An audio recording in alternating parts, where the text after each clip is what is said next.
Hello मेरे प्यारे शेर न्यू आप सभी का दिल खोल के स्वागत करता हूं आपके प्यारे से यूट्यूब चैनल एम क्लासेज पर। आज का ये वीडियो क्लास 12 फिजिक्स के स्टूडेंटों के लिए काफी ज्यादा महत्वपूर्ण होने वाली है। आज की इस वीडियो के अंदर मैं आप सभी को 5 मार्क्स का एक वायरल क्वेश्चन करवाने वाला हूं जो आपकी एग्जाम 16 फरवरी में पूछा जाएगा।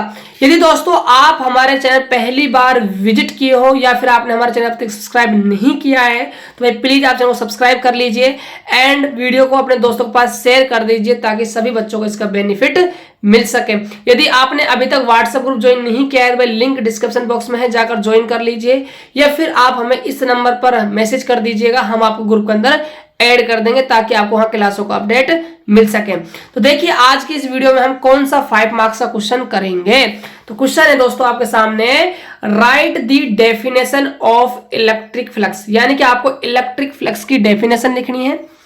Find the expression for intensity of electric field at a point due to an infinitely long strength wire charged uniformly by using go slow draw necessary diagram, यानी कि आपको एक वायर के कारण क्या निकालना है भाई, आपको इलेक्ट्रिक फील्ड निकालना है, कितना होगा उसका आपको डायग्राम भी यहां पर बनाना है।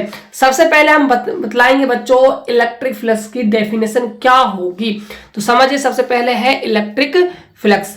तो इलेक्ट्रिक फ्लक्स बच्चों आपको लिखना है हेडिंग, फिर आपको यहाँ पर डॉट लाइन दिखानी है, फिर आपको लिखना है the total number of electric field line passing perpendicularly through an area situated in an electric field is called electric flux. यानी क्या है दोस्तों, मान लीजिए कोई विद्युत क्षेत्र है, उससे कितनी इलेक्ट्रिक फील्ड लाइन पास हो रही है परपेंडिकुलर, वो जो है उनका जो नंबर है वो कहलाता है आपका इलेक्ट्रिक फ्लक्स बच्चों कहलाएगा। ये है डेफिनेशन इलेक्ट्रिक फ्लक्स की। अब हम निकालेंगे वायर के कारण इलेक्ट्रिक फील्ड का फॉर्मूला कितना आएगा। तो देखिए आपको यहां से स्टार्ट करना है। Considering the linear charge to be axis imagine a cylindrical Gaussian surface of radius r and length l, यानी कि आपको वायर लेना है, उस वायर पर क्या है आपको गाउसीय, ठीक है, सिलेंड्रिकल यानी कि बेलनाकार क्या मानना है, एक आपको सतह की इमेजिंग करनी, कल्पना करनी है जिसकी लंबाई आपको l माननी है और उसकी रेडियस आपको r माननी है। As so in the figure clearly the value of charge in this Gaussian surface would be lambda L and point P would be at its curve. This Gaussian surface can be divided into 3 parts. देखिए बच्चों मैं आपको diagram में समझाता हूं। ये आपका diagram है, ठीक है, ये आपका वायर है जिसकी लंबाई कितनी है, लेंथ L है। तो हमें इसके कारण क्या निकालना है, इलेक्ट्रिक फील्ड बच्चों निकालना है। तो हमने क्या करा, इस वायर से पासिंग होता हुआ एक क्या माना, गाउसीय सरफेस माना, और जो क्या है एक सिलेंड्रिकल है यानी क्या है बेलनाकार है।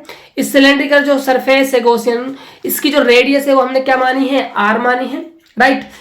और इसको हमने ना 3 पार्टों में क्या कर दिया, डिवाइड कर दिया। एक तो आप देख पा रहे हो ऊपर क्या है आपका अपर सर्कुलर क्या है सरफेस है, एक आपका नीचे क्या है एक सर्किल है, और एक आपका क्या है सिलेंड्रिकल सरफेस यानी कि बेलनाकार वक्री पृष्ठ भाग है। तो यही बात हमने लिख रखी है दोस्तों, ध्यान देख सकते हो आप, डिवाइडेड इनटू 3 पार्ट्स।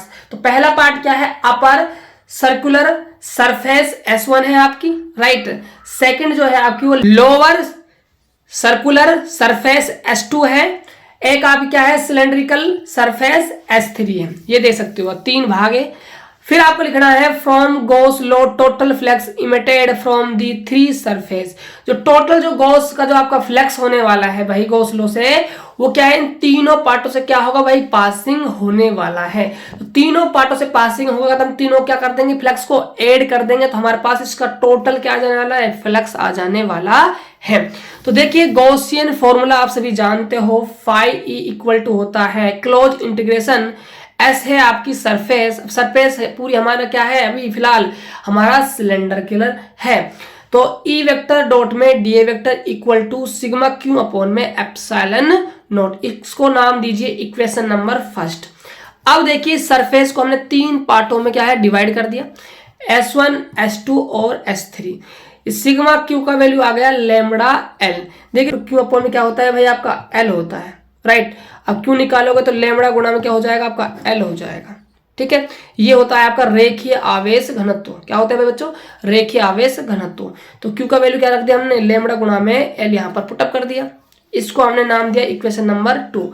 अब देखिए जब हम इस डॉट प्रोडक्ट को हटाएंगे तो यहाँ पर क्या आता है, कोस थीटा आता है। तो कोस थीटा आएगा तो वहां पर एंगल यूज हो रहा है, तो हमें एंगल निकालना होगा। तो देखिए हम एंगल की बात बच्चों कर लेते हैं डायग्राम के अंदर। देखिए 3 सतह है, S1, S3 और आपका S2। जो S1 है उसके कारण जो इलेक्ट्रिक फील्ड है वो इस डायरेक्शन में है, जो आपका DA वेक्टर है वो आपका ऊपर की तरफ है। तो दोनों कैसे हो गए, परपेंडिकुलर, यानी कि 90 डिग्री एंगल बन जाएगा इनके बीच में। यहां ध्यान दीजिए ई वेक्टर आपका इधर है, DA वेक्टर भी आपका इधर है, तो एंगल कितना बन जाएगा यहाँ पर, आप कहोगे गुरुजी यहाँ पर एंगल बन जाएगा हमारा 0 डिग्री। यहाँ ध्यान दीजिए ई वेक्टर आपका इधर है, DA वेक्टर आपका नीचे है, तो एंगल कितना बन रहा है आपका 90 डिग्री बन जाएगा। अब बच्चों आपको आगे कैसे काम करना है ध्यान दीजिएगा। आपको लिखना है on the circular surface S1 and S2 the direction of electric field E vector and DA vector are mutually perpendicular while on the cylindrical surface S3 the direction of E vector and DA vector are same। वही बात है बच्चों, जो S3 surface है आपका उसके कारण E vector की जो डायरेक्शन है और जो आपका DA वेक्टर की डायरेक्शन वो क्या है आपकी सेम है। Also the cylindrical surface being equivalent from the charge wire the value of electric field on all of its point is the same, so for equation 2। अब हम बात करते हैं इक्वेशन 2 से, ठीक है। तो इक्वेशन 2 में हमने इनको मानों को रख दिया है।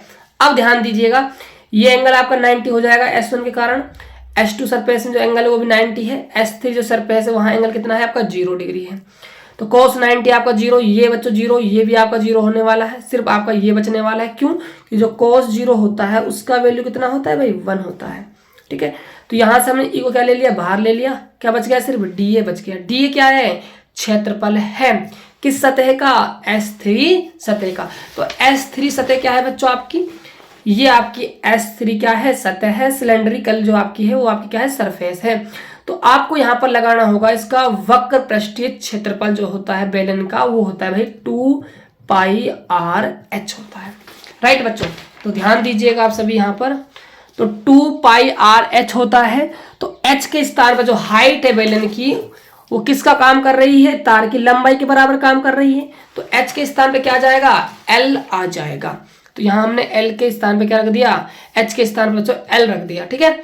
तो e मल्टीप्लाई यहां से निकल कर आ गया 2πr/l और लेमड़ा एल अपॉन में एप्सिलॉन नॉट हमारा चल ही रहा है। उसके बाद हमने क्या किया, यहाँ 2πr/l का इसमें डिवाइड कर दिया। करने के बाद बच्चों हम यहाँ तक पहुंच गए हैं। हमें पिक्चर में क्या है, k लाना है, राइट। तो k का वैल्यू होता है 1/4πε0 होता है। तो ध्यान दीजिएगा यहाँ पाई है, एप्सिलॉन नॉट है, यहाँ 4 होना चाहिए, बट फिलहाल क्या है यहाँ पर 2 है।